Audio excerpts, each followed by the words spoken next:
A powerful CEO drops a locket in a crowded lobby, but when a janitor's little girl returns it, his entire world stops. Because that locket once belonged to his late wife. Sometimes, fate doesn't shout. It whispers. This is the story of a man who thought love had ended, until a little girl holding a silver locket reminded him that some connections never die. What happened next will stay with you forever. If this story touched your heart, don't scroll away. Picture, like, comment forever E&C to honor timeless love. Subscribe for more stories that prove love never really leaves. Share this video. You never know who needs to believe in second chances again. The silence between them stretched like time itself. Heavy with memories neither of them expected to face again. Ethan stood there frozen, his polished image cracking as he looked into the eyes of the woman who looked so much like the one he had lost. Emily's daughter clutched the locket tighter, glancing between them, sensing a story she didn't yet understand. Outside, the storm rumbled against the glass, but inside another storm began to rise. One made of guilt, grief, and the ghosts of what could have been. Ethan whispered again, his voice trembling, "You're Claire's sister." "Aren't you?" Emily's eyes filled with tears she didn't bother to hide. "Yes," she breathed, "I was." The words broke him open. He remembered their laughter, the family dinners, Claire's stories about her stubborn little sister who always chased her own path. But then Emily had vanished from their lives, gone without goodbye. Ethan had assumed she moved away, started over. Now here she was, standing before him, wearing a janitor's badge and carrying his wife's locket. "Why didn't you ever reach out?" he asked, voice soft but edged with pain. She sighed, the weight of years pressing down. "After Claire's accident, I tried. But I couldn't face you. You had everything, money, power, her memory. I had nothing but this." Her hand went to the locket, trembling. "She gave it to me a week before she died. Said she wanted me to keep a piece of your promise safe." Ethan blinked hard, memories flashing. The night he gave Claire that very locket. The laughter, the rain, the whispered words, forever. E&C. It was supposed to mean forever, but forever had ended on a quiet road with twisted metal and broken hearts. He sank to one knee, not caring who was watching. "I thought I lost her completely," he said, voice breaking. "And now it feels like I'm seeing her ghost." Emily's little girl, the janitor's daughter, stepped forward, her small hand reaching for his. "Mom says people don't really go away," she said innocently. "They just hide inside our hearts." Ethan's composure shattered completely. He laughed through tears, the sound raw but real. The elevator dinged, but no one moved. In that small corner of marble and glass, 3 lives stood suspended between the past and the present. "What's her name?" Ethan asked softly. "Lila," Emily replied, brushing her daughter's hair.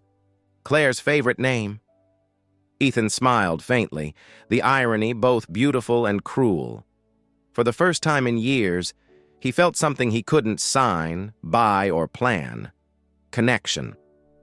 The kind that strips you bare and rebuilds you at once. As Emily took Lila's hand and turned to leave, Ethan called after them. "Emily, please, don't disappear again." She hesitated, looking back with tears in her eyes. "Then don't let me." The elevator doors slid shut between them, but this time, Ethan knew it wasn't the end. It was just the first echo of something unfinished, a promise, once broken, now finding its way home. Ethan stood by his office window that night, the city stretching endlessly below, a maze of light and noise. But all he could see was a child's smile and a woman's eyes that mirrored the one he once loved. He didn't understand why his heart felt lighter, only that it did. He thought of the way Emily's voice trembled when she spoke of Claire, how grief had chained them both to silence for too long. The next morning, before dawn, Ethan returned to the cafeteria with 2 coffees. Emily was already there, mopping the floor, her reflection faint in the polished tile. When she looked up, their eyes met. 2 souls who had been orbiting the same loss, finally crossing paths again. They sat together in the quiet cafeteria, the smell of coffee and floor polish filling the air. Emily looked down, twisting the locket in her hands. "Claire believed in you," she said softly. "Even when you didn't believe in yourself?" Ethan exhaled, his voice raw. "She was the only one who ever made me feel human." Emily smiled faintly. "Then maybe it's time you start being human again." The words struck him deeper than she realized. For years, he'd drowned himself in work, board meetings, and headlines, all to avoid the echo of an empty house.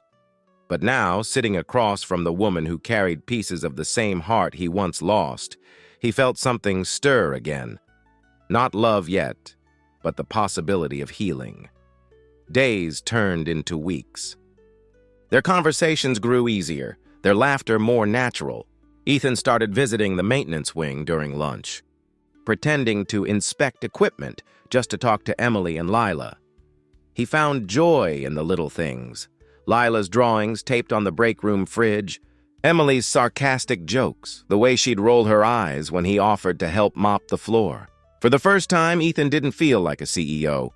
He felt like a man rediscovering warmth after years in the cold. One Friday evening, Lila waited for him at the lobby with 2 cups of hot chocolate. "Mom said you like coffee, but I made this instead," she said proudly. He laughed, kneeling to her height. "It's perfect." One night, as snow drifted outside, Ethan and Emily walked home together after a late shift. The city buzzed around them, but everything felt still. "Do you ever think she's watching?" he asked quietly. Emily glanced up at the sky, where faint stars glimmered through the clouds. "I don't just think," she whispered. "I feel it." Ethan stopped walking, his breath visible in the winter air. "Then maybe this us, it's her way of keeping her promise." Emily turned toward him, her eyes glistening. "She wanted us to live, Ethan, not to stay trapped in her memory."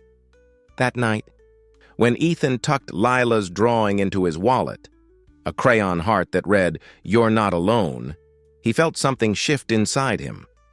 The ache didn't vanish, but it softened, like a scar learning how to breathe again. Standing beside Emily, he looked out over the skyline. "You think she'd approve?" he asked, voice low. Emily smiled, resting her head against his shoulder.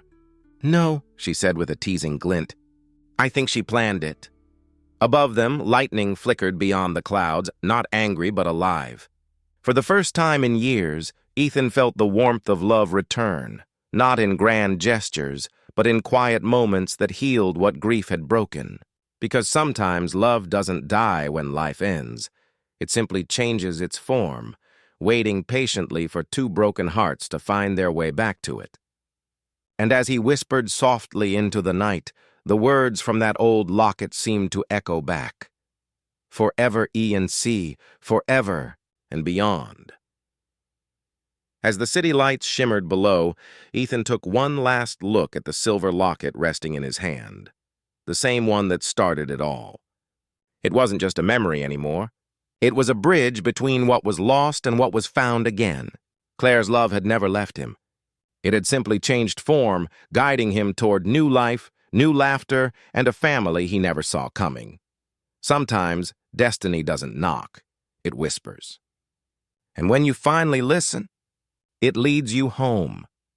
If this story touched your heart, don't forget to like, share, and subscribe for more emotional and powerful life stories that remind us love always finds a way back. And tell us in the comments, do you believe love can return in unexpected ways?